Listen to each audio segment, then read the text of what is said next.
Hey Evelyn, I wanted to share today with you another one of the trees I've got here. And this is another tree that I bought 2015, so it's about 3.5 years ago.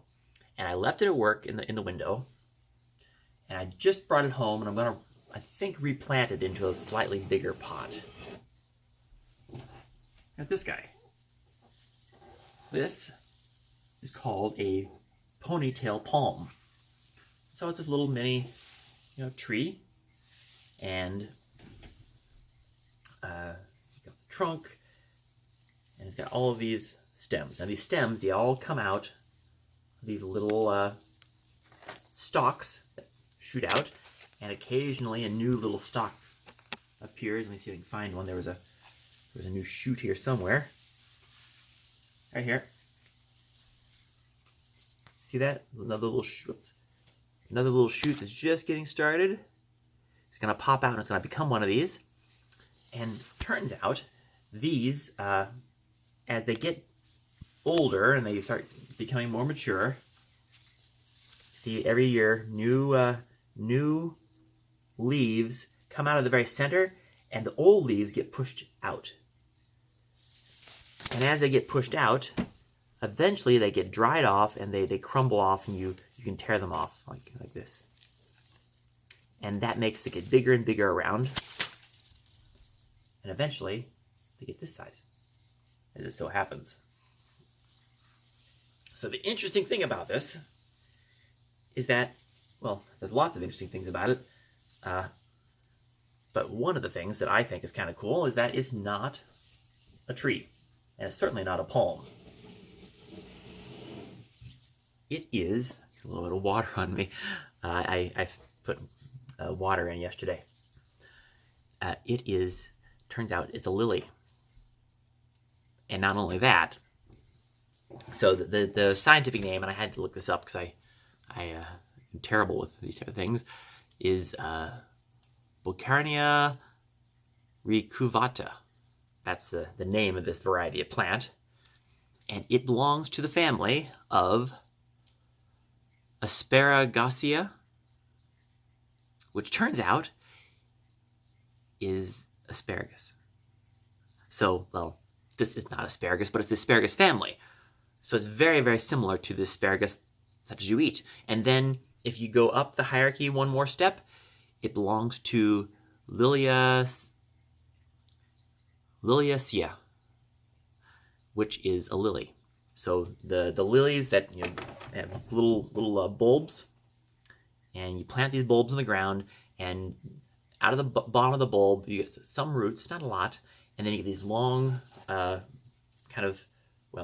things that look a lot like this, that shoot up out of the ground, and they make flowers, and the flowers sprout out of the middle. Those are lilies. And there's some lilies planted in your house, kind of near the near that fern-shaped Japanese maple that came out of your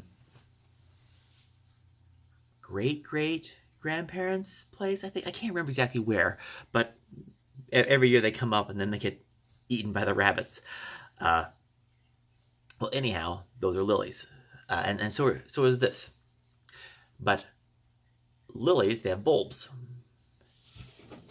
Turns out, this thing, which looks like a trunk and looks like a tree, that is a bulb.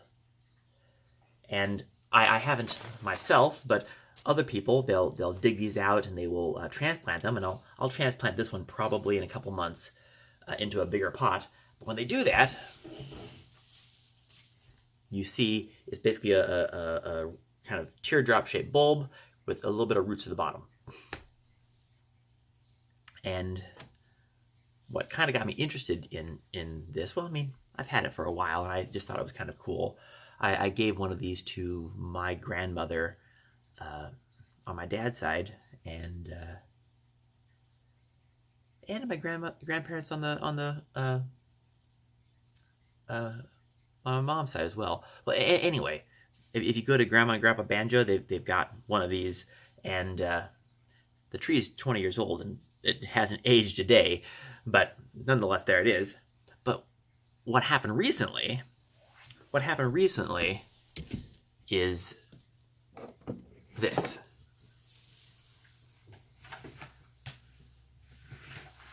Oh. I went to Walmart. Where are you at? I went to Walmart and I saw this. Look at these guys.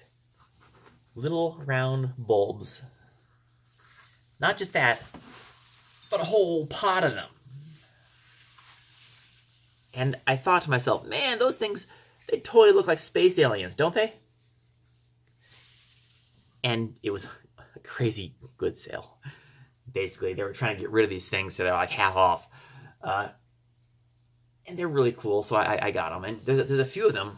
I don't know if you can see right here. Oh, just poke myself in the eye. See? A little round bulb. Whoops.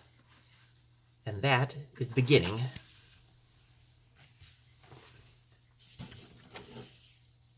of this.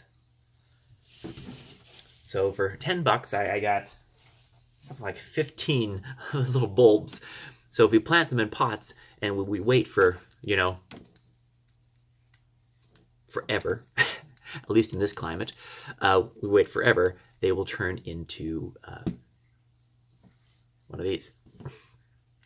Now, I said in this climate, that's because these plants don't come from here. These plants come from southeastern Mexico. And if you look at pictures, these get to be gargantuan. So you plant one of these in Mexico, you come back, and it's turned into a tree that is about 2 meters tall. So I mean, it's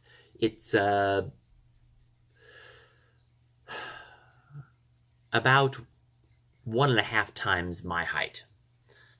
And not only that, but each one of these little guys, they grow into thick stalks, and I think that people cut those off and they turn them into these plants, but they turn them into these thick stalks, and they go up, and then they have stalks on top of them, and they have stalks on top of them, so it's just this big kind of flowering lily, or flowing lily, and then, once they get about 2 meters tall, they shoot up this long, thin stem, and then that turns into flowers.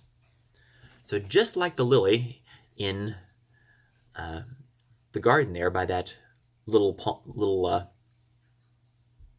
Japanese maple, these make flowers too. And the difference is, of course, that these produce flowers that are about this big, and the lilies that you get are about that big. And these are 2 meter tall monster lilies, and the ones in Iowa are, you know, 1/3 of a meter at the most. But anyway, I just wanted to share that with you. It's something that I think is cool, and is neat seeing how all these things are related. Lilies and asparagus and gargantuan trees. So anyway, I hope that you're having a great day, and I will talk to you later. Love you. Nope.